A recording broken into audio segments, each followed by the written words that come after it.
Hello అండి, అందరికీ welcome back to my channel. నేను మీ అన్నుని. అందరు ఎలా ఉన్నారు? బాగున్నారా? అందరు బాగుండాలి, అందులో నేను ఉండాలి.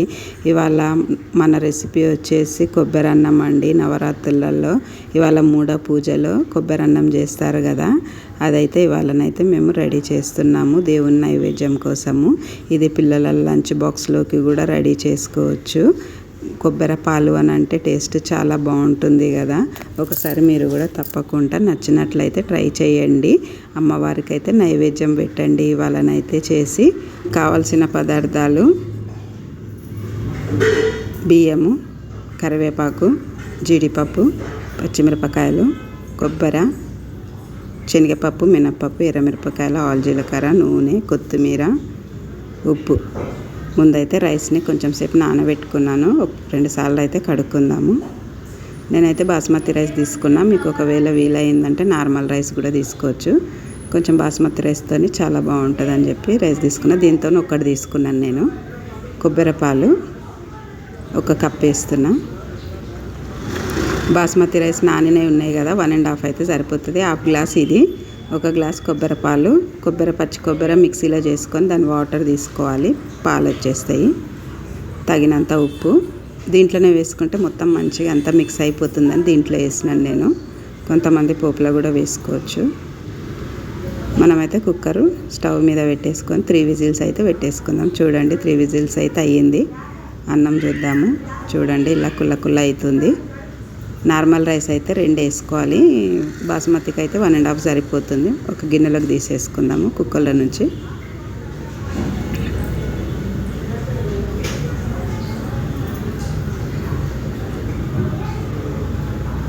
చూడండి, మంచిగా అయింది కదా.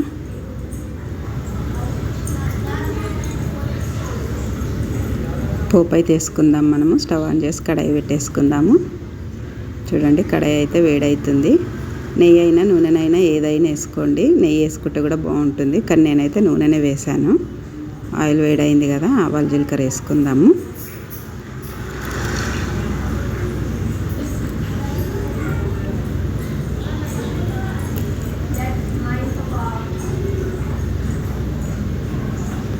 ఆవాలు జీలకర్రనైతే అవుతుంది. కొంచెం అంత శనగపప్పు,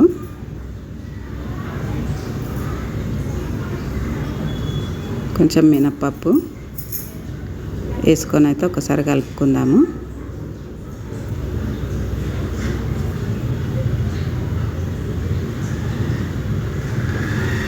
కొంచెం రంగు మారాలి కదా శనగపప్పు, మినప్పప్పు.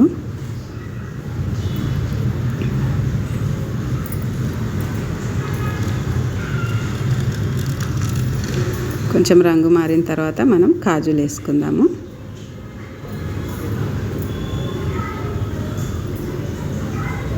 ఒకసారి కలిపేసుకుందాము.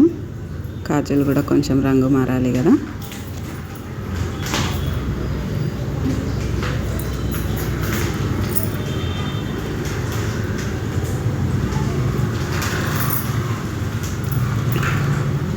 సరిపోతుంది. కలర్ అయితే చేంజ్ అయ్యింది. శనగపప్పు కూడా అయింది.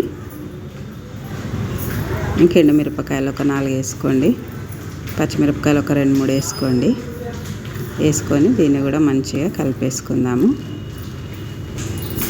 మనం సగమేమో కొబ్బరి పాలు తీసుకోవాలి, సగం పక్కకు పెట్టేసుకోవాలి. తురిమేసుకొని ఇందులో వేసి ఒకసారి కలిపేసుకుందాం కొంచెం పచ్చివాసన పోయే వరకు.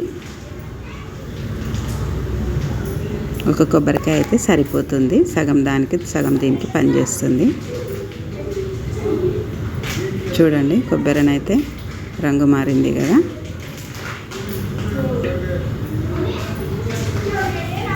కరివేపాకు, కొంచెం కొత్తిమీర, కొంచెం కరివేపాకు కొత్తిమీర ఎక్కువ వేసుకోవాలి, బాగుంటుంది టేస్ట్.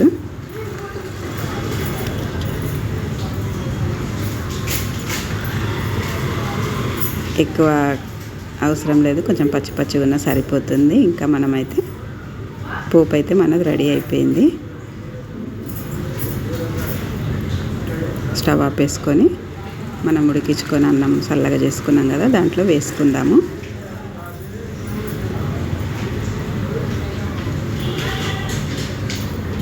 అంత మంచిగా మిక్స్ చేసుకుందాం మొత్తం కలిసేటట్టు.